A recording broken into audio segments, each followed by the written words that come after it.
Muito bom dia, boa tarde, boa noite para quem é de boa noite e feliz ano novo. Estamos a 4 de janeiro de 2021 e eu espero que tenham entrado todos bem, com muita boa saúde, muita energia, muito boa disposição, e que este ano seja um ano bem melhor do que foi 2020. Que haja muita vontade de conquistar boas vitórias e de fazer o bem pelo mundo fora. Eu sou a Mayra de La Salette e este é o Washington Fora de Horas desta segunda-feira, dia 4 de janeiro. Os nossos principais títulos de hoje, como vimos, temos que em Moçambique a multinacional Total evacua trabalhadores devido a ataques em Cabo Delgado.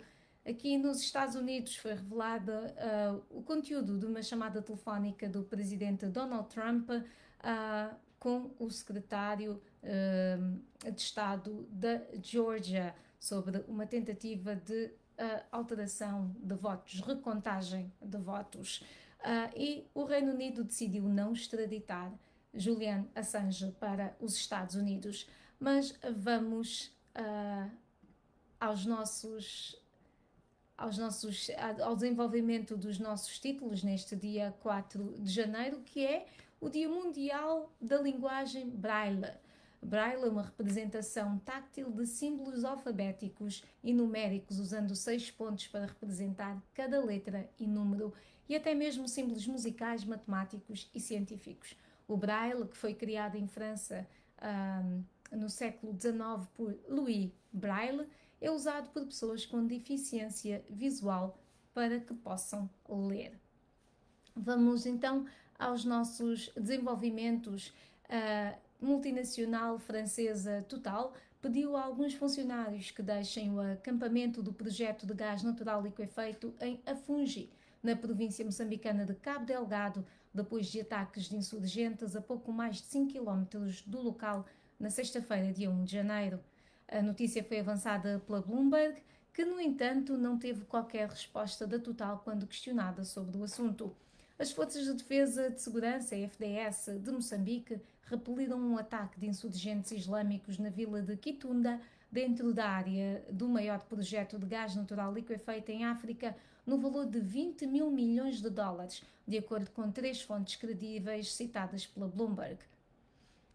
E a agência diz, e eu cito, é a primeira vez que os insurgentes atacam dentro da área de concessão, conhecida pela sua sigla em português, DUAT.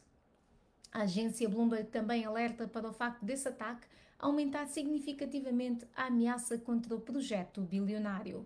Em consequência, a empresa pediu aos trabalhadores afetos ao projeto que regressassem para as zonas de origem, naquela que é a sua segunda maior evacuação no acampamento depois de, em abril passado, ter suspenso obras por 2 meses na sequência de um surto de casos de Covid-19 no local. Os ataques dos últimos dias são considerados surpreendentes por observadores em virtude da península de Afungi, onde estão os projetos de gás liquefeito natural, ter uma grande concentração das forças de defesa de segurança de Moçambique. No ataque do passado dia 1, os insurgentes também deixaram folhetos dizendo que Palma será atacada amanhã, dia 5 de janeiro. Antes de continuarmos com as notícias que marcam este dia 4, vamos também aproveitar, ou eu vou aproveitar, para fazer aquilo que eu peço sempre aos nossos Washington foradenses, partilhar o nosso programa. Permitir que mais gente possa assistir ao programa, partilhando com os nossos contactos de Facebook. E mais uma vez eu agradeço a todos os que fazem esta partilha e, como tal, acho que nada mais justo do que eu partilhar também, correto? Muito bem, eu já vejo que há aqui muita gente e eu vou aproveitar e partilhar aqui e ler também já alguns comentários que já surgiram neste nosso programa. A Gi Marques de Souza diz: estou no ar. Nino Jussane diz: Al-Shabaab está muito agressivo. Moati Anvoa, tanto tempo, Moati. Olá, voa, feliz ano novo. Ele está a falar-nos a partir de Luanda. Adelineu Pedro diz Donald Trump é corrupto. Zerim Fazona diz que está em linha. Muito obrigada pela companhia. Vamos continuar então com as nossas notícias e, por favor, continuem a comentar e agradeço muito as partilhas, os comentários também, claro. Mas agradeço muito o esforço em partilhar, a disponibilidade em partilhar este programa para mais gente poder assistir ao nosso Washington fora de horas. Continuando então, e ainda em Moçambique, um total de 326 agentes da Polícia da República de Moçambique, a PRM, foram expulsos da corporação em 2020 por se terem envolvido em crimes, anunciou o comandante-geral, citado pela imprensa. E o comandante-geral Bernardino Rafael disse o seguinte, e eu cito: a purificação das fileiras constitui uma arma fundamental para termos uma instituição pura e que não manche a sua boa imagem. Iremos continuar a purificar e expulsar os que não conseguem marchar conosco. Fim de citação. Para o comandante-geral, os polícias envolvidos, entre outros em roubos e assalto à mão armada, estavam proibidos de cometer delitos, chamando a atenção para o restrito respeito e amor à farda.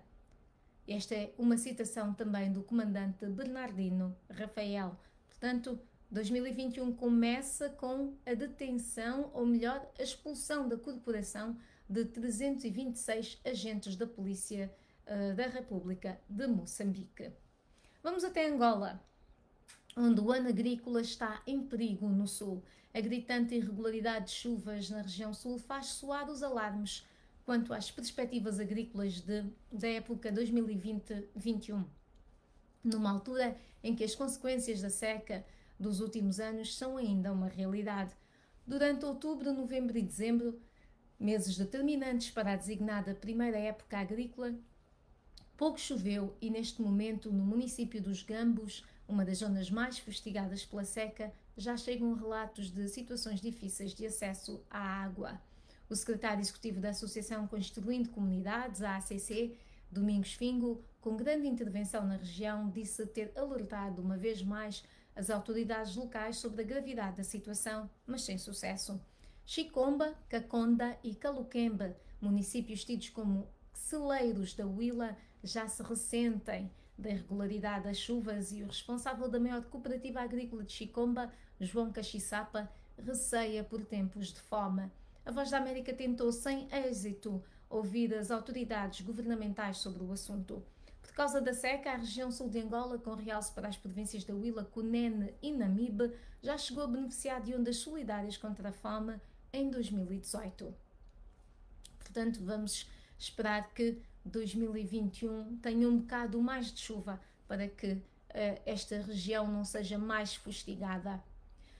Na Guiné-Bissau, a Polícia Internacional, a Interpol, rejeitou o mandado de captura internacional emitido pela Procuradoria-Geral da República da Guiné-Bissau por meio do Gabinete da Interpol Nacional contra o líder do Partido Africano da Independência da Guiné e Cabo Verde, o PIGC, Domingos Simões Pereira. A Interpol, evocando o princípio diretor de neutralidade previsto nos seus estatutos e regulamentos, também mandou apagar as informações relativas ao cidadão visado do seu banco de dados. A informação consta de um documento publicado por aquela organização policial internacional em francês, a que a redação do jornal O Democrata teve acesso. A secretária-geral da Interpol justificou que a sua decisão é, e cito, baseada nos estatutos e regulamentos da Interpol e a sua única consequência é que pedido de cooperação policial internacional relativo a esta pessoa não pode ser transmitida através da Interpol. Fim de citação. A Interpol informou no documento que o pedido das autoridades guineenses foi primeiramente transmitido ao Grupo de Avisos Especiais e Difusões, encarregue de verificar a conformidade dos pedidos com os seus estatutos e regulamentos, em particular o artigo 3º dos seus estatutos. A organização explicou no documento que o pedido do aviso vermelho, transmitido pelo Gabinete Nacional a 17 de dezembro de 2020, indicara que o suspeito, através da sua página no Facebook, acusou o Estado da Guiné-Bissau de praticar atos com vista a desestabilizar a República da Guiné-Conakry.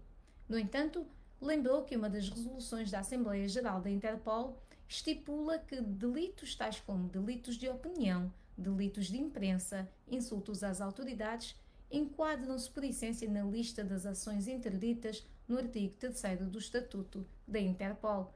Portanto, o mandado internacional contra o líder do PIGC, Domingos Simões Pereira, foi assim rejeitado pela Interpol. Ainda na Guiné-Bissau, funcionários públicos, professores e profissionais de saúde deram início nesta segunda-feira a uma greve de 5 dias para exigir que o governo cumpra o acordo feito com a União Nacional dos Trabalhadores da Guiné-Bissau, o UNTG, em novembro. O secretário-geral da principal central sindical do país, Júlio Mendonça, diz, e cito, queremos obrigar o cumprimento do princípio da legalidade, fim de citação. E ele lembra ainda que está em causa a revogação de todos os despachos ilegais promovidos por diferentes ministros na contratação de funcionários e o respeito da lei de contratação na função pública. O governo tem em mãos todos os casos ilegais na sequência de um exaustivo trabalho de levantamento feito pelo próprio governo. A greve termina na sexta-feira, dia 8, e até agora não houve um posicionamento do executivo de Nuno Gomes Nabian. Antes de continuarmos com as nossas notícias, vou ler comentários, se houver novos comentários aqui. Papagaio Pitra Jacó fala-nos de Luanda para o mundo. Sandra Helena fala-nos de Cambridge e ela diz feliz ano novo. Muito obrigada, Sandra, igualmente para si. Voto Junho 2021 cheio de felizes conquistas e muita saúde. Mokoto Mangue fala-nos de São Paulo, no Brasil. Feliz ano novo para o Mokoto também. Jerónimo António fala-nos do Chimoio, em Moçambique. Lourenço Moisés Chico diz um total desemprego. E temos também o Léo a dar saudações à África e ao mundo. Bom ano novo a todos. Bobo Armindo António, boa tarde, graças a Deus escapamos do ciclone. Xalana, na cidade da Beira. Boas notícias, Bobo Armindo, muito bem. Sócrates Cipriano fala-nos a partir de Nampula, em Moçambique. Bugza Fineza está no ativo. E Tina Souza diz olá, obrigada Tina. Abel Ximenes fala-nos de Londres. Creio que não me falhou ninguém. Li os comentários de toda a gente. Há aqui mais um novo comentário, então antes de eu ir às notícias vou ler mais um. Ruben Gola diz olá, quando o assunto é notícias credíveis e imparciais, busco sempre por vós. Só espero que ainda que termine o período de confinamento, continuem a fazer o Washington fora de horas. Ruben, deixe-me dizer que em nome de toda a Voz da América, esta mensagem enche-nos o coração e mantém-nos aqui mais motivados para mais Washington fora de horas. Eu já perdi a conta enquanto vamos, mas acredito que já vamos em muitos episódios do nosso Washington fora de horas. Tudo graças a Washington foradenses como vocês que nos assistem todos os dias, incansavelmente. Vamos então às notícias deste dia, vamos continuar. Aqui nos Estados Unidos, os confinamentos por causa da pandemia em 2020 provocaram o aumento da violência doméstica nas comunidades lusófonas no estado de Massachusetts. Um relatório da Aliança dos Falantes de Língua Portuguesa em Massachusetts, MAPS, na sigla em inglês, diz ter apoiado 556 vítimas de violência doméstica ou abuso sexual no ano fiscal de 2020, um aumento em relação ao período anterior, quando foram ajudados 435 sobreviventes. Desse total, 360 pessoas eram brasileiras, 90 cabo-verdianas, 40 portuguesas e 66 pessoas de outras nacionalidades. Apesar da violência doméstica ter tido um aumento durante os vários meses de confinamento, desemprego e dificuldades financeiras durante a pandemia de Covid-19, a comunidade lusófona ultrapassou todas as expectativas em termos de generosidade, de acordo com esta mesma organização. Na nossa emissão, mais logo, vamos ter uma reportagem alargada sobre este assunto. E ainda aqui nos Estados Unidos foi revelado o telefonema de Donald Trump a pressionar o secretário de Estado da Geórgia para alterar resultados das eleições. O presidente dos Estados Unidos, Donald Trump, pediu ao secretário de Estado da Geórgia, o também republicano Brad Raffensperger, que encontrasse votos suficientes para reverter a sua derrota, sugerindo que justificasse a ação com uma recontagem. A revelação foi feita pela cadeia televisiva NBC e pelo jornal The Washington Post, que conseguiram e divulgaram o áudio do telefonema, que durou mais de 1 hora. A Geórgia é um dos vários estados decisivos onde Trump perdeu a eleição de 3 de novembro para Joe Biden e onde o presidente desde então fez alegações infundadas de fraude eleitoral e tentou anular os resultados. O Estado irá também determinar a maioria no Senado. Trump repreendeu Raffensperger alternadamente, depois implorou-lhe para agir e ameaçou-o com vagas consequências criminais se o secretário de Estado se recusasse a prosseguir com as suas alegações. A revelação do áudio levou as televisões a dissecar o telefonema realizado no sábado, a dias da sessão do Congresso que na quarta-feira, dia 6, deve confirmar a vitória do candidato democrata. A Casa Branca não quis comentar, nem o gabinete do secretário de Estado da Geórgia, Brad Raffensperger. Por seu lado, Bob Bauer, conselheiro do presidente eleito Joe Biden, emitiu um comunicado no qual diz o seguinte, e eu cito: "Agora temos provas irrefutáveis de um presidente pressionando e ameaçando um funcionário do seu próprio partido para que ele rescinda uma contagem de votos legal e certificada e fabrique outra. Isso demonstra a essência do vergonhoso ataque de Donald Trump à democracia americana." Fim de citação. Há mais detalhes sobre este assunto na nossa página www.voaportugues.com. E o Reino Unido decidiu não extraditar Julian Assange para os Estados Unidos. A Justiça Britânica decidiu hoje não autorizar a extradição do fundador do Wikileaks, Julian Assange, para os Estados Unidos, onde Julian Assange é acusado de espionagem pela publicação de documentos militares sigilosos há 10 anos. A juíza Vanessa Breitzer afirmou durante a audiência no Tribunal Penal de Londres que recusou o pedido porque o australiano de 49 anos poderia cometer suicídio. Breitzer afirmou, e eu cito: "Diante de condições de isolamento quase total, estou convencida de que os procedimentos delineados pelas autoridades americanas não impedirão o Sr. Assange de encontrar uma maneira de cometer suicídio." Fim de citação. Os Estados Unidos têm agora 14 dias para recorrer da decisão e o representante legal do governo americano já confirmou que vai apresentar um recurso. Já a defesa afirmou que vai solicitar a liberdade de Assange sob fiança. Assange foi acusado por procuradores americanos de 17 crimes de espionagem e um de uso indevido de computador e pode ser condenado a 175 anos de prisão aqui nos Estados Unidos. Antes de continuarmos com mais notícias, vamos ver então quem continua ligado a nós.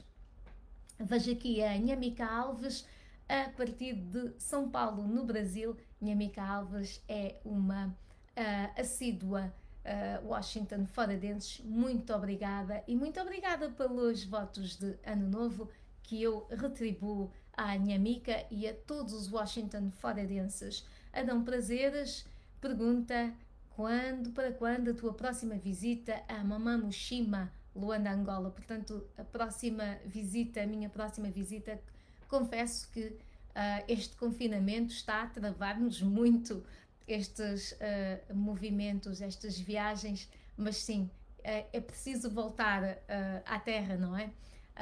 Portanto, sim, algumas saudades com certeza, e assim que for possível, eu tenho a certeza que acontecerá. Pelo que agradeço também a pergunta. Temos também Eusinger Dalva, a partir de Moscovo. Boas entradas e feliz ano novo para todos.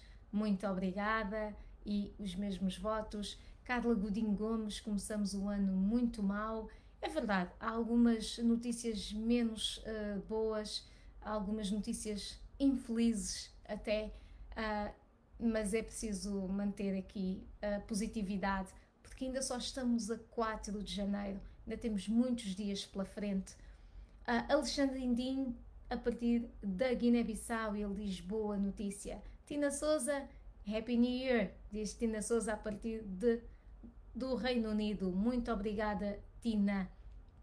Eu acho que eu li. Francisco Cauco, eu falhei o Francisco Cauco, boa tarde e bom ano novo. Muito obrigada. Francisco, aqui são quase 9 da manhã, portanto eu peço desculpa quando eu começo com o meu bom dia, mas é que aqui ainda é muito cedo, ainda é hora do café. Vamos continuar então com as notícias. O ministro dos Negócios Estrangeiros da China, Wang Yi, inicia hoje um périplo por 5 países africanos que se prolonga até 9 de janeiro, cumprindo uma tradição de 2 décadas da diplomacia chinesa. Wang vai visitar Nigéria, República Democrática do Congo, Tanzânia, Botsuana e as Seychelles.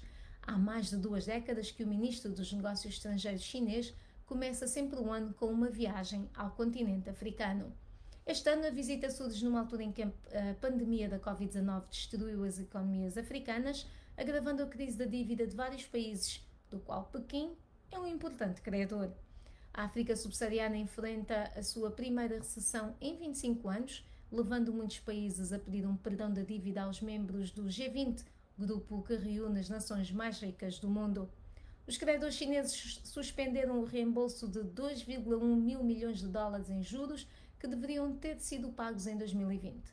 Foi o valor mais alto entre os países do grupo do G20, segundo o ministro das Finanças da China, Liu Kun. No entanto, o montante suspenso pela China é apenas parte dos 13,4 mil milhões de dólares que o país asiático tinha previsto receber em 2020 dos 73 países envolvidos, segundo o Banco Mundial. O porta-voz do Ministério dos Negócios Estrangeiros da China, Wang Wenbin, disse que a visita, e eu cito, demonstra a grande importância que a China atribui às suas relações com a África. Fim de citação. E o Irão iniciou o processo de produção de urânio enriquecido a 20% na central nuclear subterrânea de Fordo, bem acima do limite estabelecido pelo Acordo Internacional de 2015, divulgou hoje a televisão iraniana. O porta-voz do governo iraniano, Ali Rabi, citado no portal da internet da televisão estatal iraniana, disse que a produção começou no complexo de Shahid Ali Mohammadi, em Fordo, localizado a 180 km a sul de Teherão. Numa carta datada de 31 de dezembro, o Irão tinha informado a Agência Internacional de Energia Atômica do seu desejo de produzir urânio enriquecido a 20%. De acordo com o último relatório disponível da Agência da ONU, publicado em novembro, Teherão enriqueceu urânio com um grau de pureza superior ao limite previsto no Acordo de 2015, 3,67%, mas não havia ultrapassado o limite de 4,5% e ainda cumpria o regime de fiscalização muito rigoroso da agência. Entretanto, todo este processo tem sofrido muita turbulência desde o assassínio no final de novembro do físico nuclear iraniano Mohsen Fakhrizadeh. Na sequência deste ataque atribuído pelo Irão a Israel, o Parlamento iraniano aprovou uma lei polémica que pede a produção e armazenamento de pelo menos 120 kg por ano de urânio enriquecido a 20% e o fim das inspeções da Agência Internacional de Energia Atômica, que tem como objetivo verificar se o país pretende adquirir a bomba atómica. E na Síria, pelo menos 15 pessoas, na sua maioria militares do exército de Damasco, morreram numa emboscada do grupo Estado Islâmico no segundo ataque dos extremistas desde a semana passada, revelou hoje o Observatório Sírio para os Direitos Humanos, organização não governamental com sede em Londres. O ataque ocorreu no domingo à noite contra um autocarro e viaturas militares em Wadi al-Azib, a norte da província de Hama, na estrada que liga Raqqa a Damasco. Os 8 militares sírios, 4 combatentes de grupos aliados de Damasco e 3 civis morreram durante o ataque, que que fez ainda 15 feridos, de acordo com o primeiro balanço do observatório. Ainda falando em ataques jihadistas, vamos até à Nigéria, onde jihadistas mataram 3 membros de uma força de autodefesa de uma vila no norte dos Camarões. Portanto, jihadistas vindos da Nigéria mataram 3 membros de uma força de autodefesa de uma vila no norte dos Camarões, disse um responsável local. Os Camarões criaram grupos civis de autodefesa em áreas remotas da região do norte, atingida por incursões mortais de jihadistas da vizinha Nigéria. O Boko Haram e um grupo dissidente Estado Islâmico na província de África Ocidental intensificaram os ataques nos últimos anos na Nigéria e nos vizinhos Níger, Chad e Camarões. Mais de 36 mil pessoas foram mortas, a maioria delas na Nigéria, e 3 milhões de pessoas fugiram das suas casas desde que o Boko Haram lançou a sua insurreição no nordeste do país em 2009. O Níger também é palco de ataques de jihadistas vindos do Mali. Antes de continuarmos, vamos falar da África do Sul a seguir e do coronavírus. Vamos ver quem é que se juntou a nós nestes últimos minutos do Washington Fora de Horas. Raquel Leong, votos de um feliz ano para a Raquel também. Muito obrigada pela companhia, Raquel, que é uma Washington Foradenses assídua também. Muito obrigada e eu espero que 2021 seja marcado pela companhia da Raquel e de outros assíduos e novos Washington Foradenses. Alberto Guimarães fala-nos de Paredes, em Portugal. Bom ano novo. Obrigada, Alberto. Bernardo Marrungo fala-nos de Angola. Isidine Abu Sania Mekupa fala-nos a partir de Maputo e ele diz Abu Malika. Portanto, eu não sei se eu li bem, mas gostaria de tradução. Rosalino Agostinho Mulumbua deseja-nos feliz ano novo e nós retribuímos os votos. Rasto Basílio diz o seguinte: olá, cordiais saudações a toda a equipa da Voz da América, avô português, muito obrigada. Agradeço a todos que defendem a pátria moçambicana, especialmente na província de Cabo Delgado. Juntos podemos vencer, diz Rasto Basílio. Muito obrigada, Rasto, pelo seu comentário. Chedena Calamba fala-nos a partir do Brasil e deseja-nos a todos um feliz ano novo, o que eu agradeço. Manecas Francisco Secaneca, a partir de Xemba, em Moçambique. Boa tarde e boas entradas para o Manecas também. Muito obrigada. Vamos então continuar com as notícias. Estamos quase a chegar ao fim aqui do nosso Washington Fora de Horas, pelo que vamos aproveitar e garantir que damos os principais títulos deste dia 4 de janeiro. A África do Sul, duramente atingida por uma segunda onda de casos de coronavírus, espera receber as primeiras doses da vacina no próximo mês, anunciou o Ministro da Saúde no domingo. Nas últimas semanas, o governo sul-africano recebeu críticas, principalmente de especialistas em saúde, sobre o atraso no início de um programa de vacinação contra a Covid-19. Apesar do alvo ser fevereiro, responsáveis dizem que antes devem ser concluídas as negociações com os fabricantes de vacinas, incluindo a Pfizer, Moderna e AstraZeneca, bem como os laboratórios russos e chineses. Para financiar o seu programa de vacinas, o governo planeia obter ajuda do setor privado, bem como das principais seguradoras de saúde do país. A África do Sul também participa da COVAX, o mecanismo da Organização Mundial de Saúde para a distribuição global de vacinas. Na semana passada, o governo pagou um depósito de 15,8 milhões de euros para entrar na COVAX. Mas a África do Sul, de longe o país mais atingido no continente africano, não espera receber as primeiras doses da vacina sob esse programa até o segundo trimestre do ano. Portanto, a África do Sul aqui a ser pressionada para iniciar um programa de vacinação contra a Covid-19, mas vamos continuar a acompanhar para ver quando de facto é que isso vai começar. E um bocado de história, hoje não vi aqui ninguém de São Tomé e Príncipe, mas espero que nesse entretanto entre alguém. uma nota interessante: Rei Amador, herói nacional. Em São Tomé e Príncipe assinala-se hoje, dia 4, o Dia do Rei Amador, em memória aos heróis da liberdade. Diversas atividades oficiais marcaram a data de homenagem ao nacionalista que desafiou o regime colonial português em 1595. Rei Amador foi um escravo rebelde da colónia portuguesa de São Tomé e Príncipe do final do século XVI, que liderou a revolta de escravos que ocorreu nas ilhas em 1595, provocando a destruição de cerca de 70 engenhos de açúcar em todo o país. Amador Vieira comandou 3 frentes de luta que culminaram com a conquista da cidade de São Tomé, tendo fundado o seu próprio reino, livre da dominação portuguesa. Até à data, pouco se sabia sobre a vida de Amador. Alguns documentos dizem que terá nascido em Angulares, em São Tomé, em 1550, mas o historiador Carlos Neves acredita que tenha chegado do continente africano, neste caso. O certo é que, dos poucos documentos que falam do rei Amador Vieira e da revolta de escravos de 1595 na ilha de São Tomé, dizem, e eu cito, que após a conquista da cidade, ele foi traído por um dos oficiais do seu exército e acabou preso, decapitado e o seu corpo esquartejado pela cidade. Fim de citação. Com o passar dos séculos, Rei Amador tornou-se mito entre os cidadãos de São Tomé e Príncipe e um símbolo de libertação do domínio colonial. Hoje, Amador Vieira é uma figura emblemática da história do arquipélago.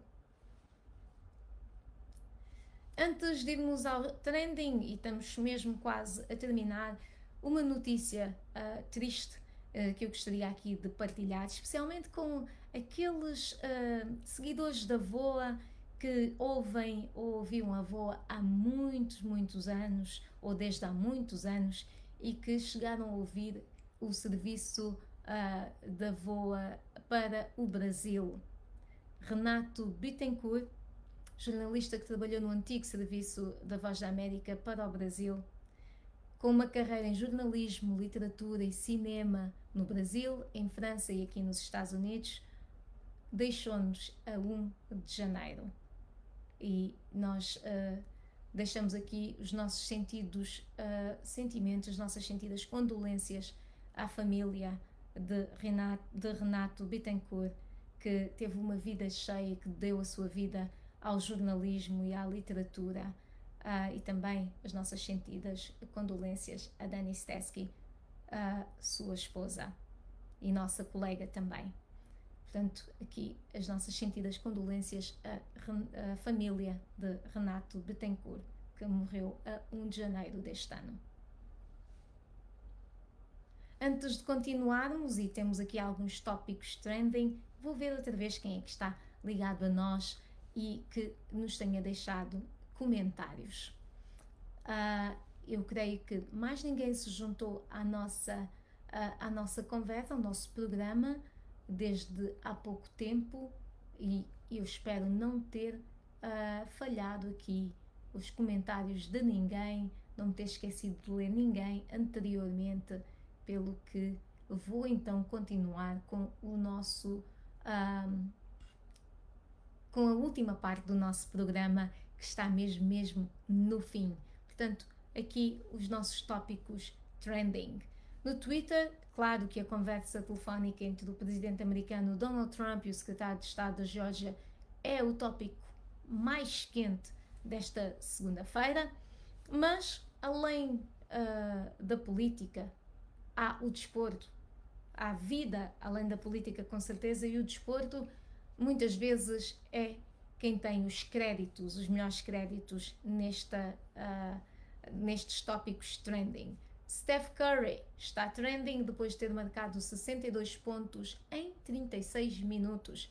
Steph Curry, o jogador de basquetebol dos Golden Warriors da Califórnia, não é? Estabeleceu São Francisco, para ser mais precisa, estabeleceu um recorde da carreira durante a vitória do Golden State Warriors por 137-122 sobre os Portland Trail Blazers, marcando notáveis 62 pontos em 36 minutos. Curry também se tornou o primeiro jogador a garantir uma vitória de 50 pontos nesta época da NBA e o maior número de pontos já marcados por um único jogador no Chase Center em São Francisco, portanto neste pavilhão. Curry começa bem com recordes, 62 pontos em 36 minutos, é natural que o Twitter esteja bastante animado com isto também. E no Facebook e no Instagram a popularidade também pertence a um outro atleta. Cristiano Ronaldo publicou o seu último feito astronómico. Ele atingiu 250 milhões de seguidores no Instagram, o que o torna o rei da plataforma. Atrás dele está Ariana Grande, que tem 214 milhões, o que significa que o jogador de futebol da Juventus reina praticamente isolado, com 250 milhões de seguidores no Instagram. E este post que ele publicou tanto no Instagram como no Facebook é o mais popular hoje. Tem que ser, é assim que se faz, não é? No YouTube, Justin Bieber está em grande com um novo videoclipe que já tem quase 20 milhões de visualizações. O videoclipe do tema Anyone estreou na plataforma no primeiro dia do ano e com certeza foi a melhor maneira de começar 2021 para o cantor pop. A música romântica faz parte do álbum com o mesmo nome, Anyone. No website da VOA, o artigo que está a chamar a atenção dos internautas é sobre a entrada em vigor da Zona de Comércio Livre de África. Entrou em vigor no dia 1 de janeiro a Zona de Comércio Livre de África, que se espera venha a retirar milhões de pessoas da pobreza, mas peritos económicos avisam que, na verdade, a entrada em vigor da Área de Comércio Livre continental africana é meramente simbólica, porque a sua aplicação prática deverá demorar anos.